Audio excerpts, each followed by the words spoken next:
Aku mainnya enggak, mainnya Instagram. Main Instagram aja? Instagram, hanya Instagram. Dan basically Instagram itu buat aku kayak diary, Mbak Nana. Jadi hari ini tuh pakai baju hijau di mata Najwa, pasti ku upload. Jadi nggak boleh lagi dipakai stasiun TV lain kecuali off air ya. Oh gitu? Iya. Itu syaratnya Syahrini tuh? Iya, jadi standar. Jadi nggak boleh diulang 2 kali bajunya? Nggak boleh dong. Mahal dong ongkosnya ya? Nggak juga Mbak Nana, ini murah banget. Oh gitu? Ininya berukatnya pengasihan dari temenku. Bukannya dikasih gratis, lalu dijahit kayak yang Kika Wilarang, lalu bayarnya nggak mahal, dipakai kayak mahal kan? Tapi bener naik private jet kemana-mana Syahrini betul? Betul. Karena itu disediakan oleh klien yang katanya Syahrini mengaku-ngaku punya private jet, nggak punya loh, semuanya sewa. Iya, karena itu fasilitas umum. Ketika hari-hariku bekerjanya tight, pagi di Jakarta, siang di Surabaya, malam aku harus ke Makassar. Jadi klien yang di Makassar ini yang biasanya berani menyediakan fasilitas itu untuk memudahkan aku supaya nggak delay. Bahwa kemudian itu diposting di Selalu di media sosial. Coba pasti pemirsa di rumah juga pengen ya kalau misalkan Jadi kita niatnya naik apa untuk nunjukin, untuk supaya orang senang, happy. Jadi aku share apa yang aku rasakan hari itu. Bekerja tapi juga aku senang bisa menghibur banyak orang, bisa datang tepat waktu, on time gitu loh.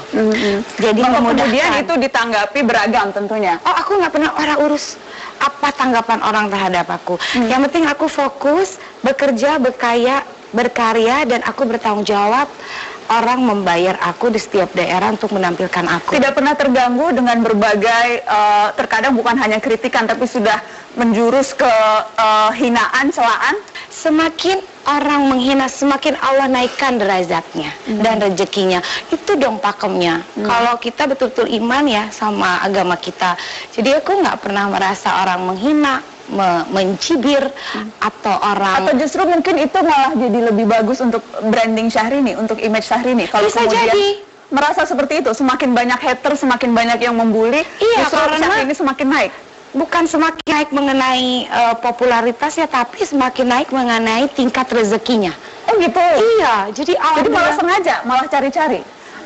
Gak mungkin, gak mungkin. Kita lihat ya, Mas Syahrini. Coba kita lihat yang ini.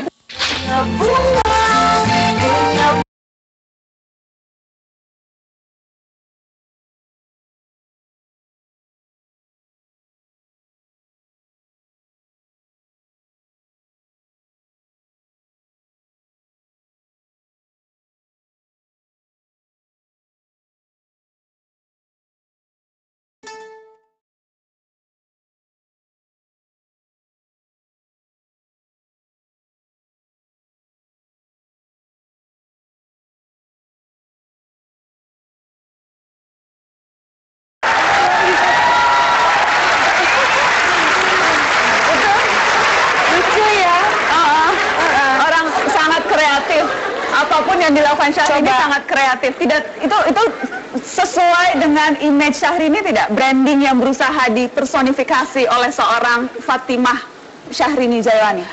Tentu saja tidak.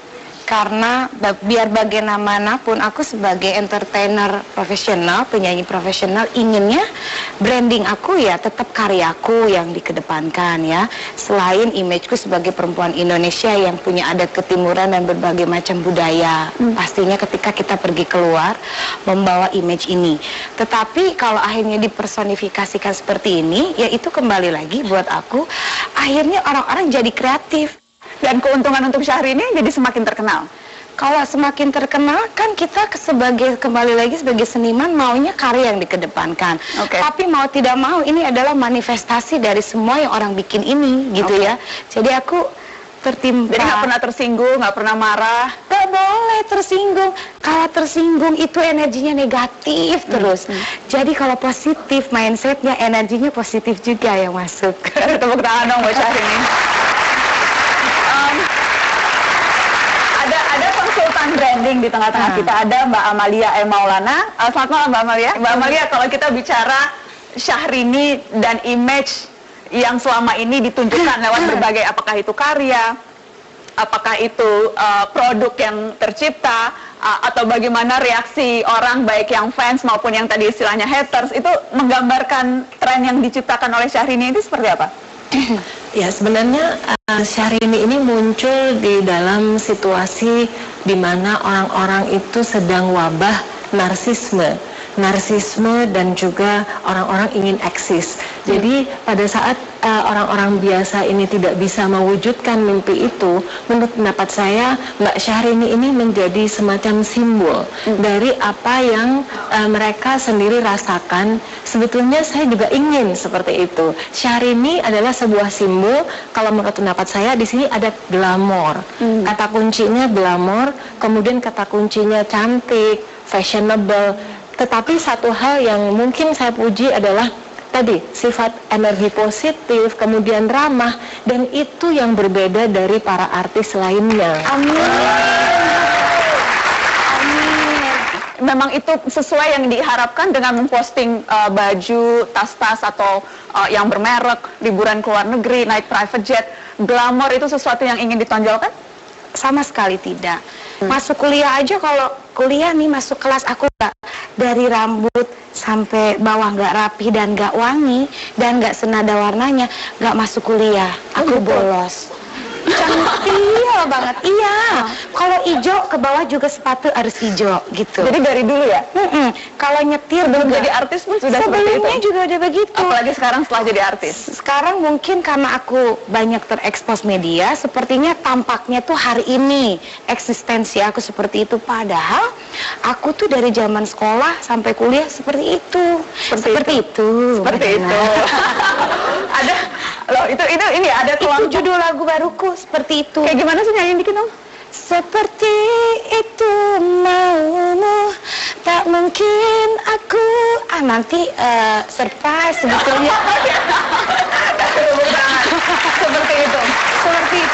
Seperti itu. Ada teman-teman dari Princess Syahrini Lover Community. Iya. Itu Lover Community.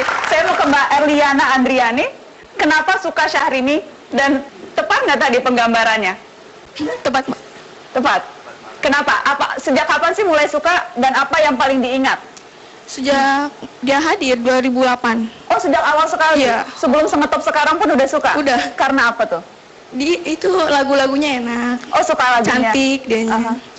Cantik. Mengikuti nggak tren? Jadi misalnya kayak ada kafe baju Syahrini, ikut beli nggak? Pasti itu mah. Beli. Bulu mata Syahrini ikut beli? Beli juga. Beli ya? Itu game maju mundur game ikut download, ikut main? Oh, main itu. Download udah. Jadi mereka nggak bayar aku loh itu, nggak bayar royalti, tapi nggak apa-apa. Nggak apa-apa. Biarin mereka cari rezekinya. Jadi semua apapun yang dari Syahrini semuanya diikutin nih? Iya. Gitu ya? Luar biasa loh fans setianya. Mahal nggak sih kalau mau datengin Syahrini? Mahal nggak ya? Coba tanya manajemennya. Semua barangkali yang diinterpretasikan media, masyarakat awam yang tidak terlalu mengetahui sosok aku yang sesungguhnya barangkali masih samar hari ini. Sebetulnya Syahrini ini kiprahnya ingin ada di media sosial terus seperti itu atau enggak, kan begitu pertanyaannya. Aku hanya bisa melakukan hal-hal yang hari ini yang menurutku dari sisi seniku. Semua buat aku yang ada di Instagramku itu adalah art ya, art dari versiku ya. Seni yang aku bawa hari-hari, seni memakai baju, seni aku berdandan, seni aku termasuk berkomentar, mencelotehkan apapun. Buat aku itu adalah seni karena darahku seniman. Dan itu bagian dari karya yang diciptakan untuk menunjukkan Syahrini sebagai suatu produk yang tentunya akan diharapkan bisa menarik perhatian banyak orang. Luar biasa Mbak Nana. Bukan untuknya Nana. Oke, Mbak Nana. 1, 2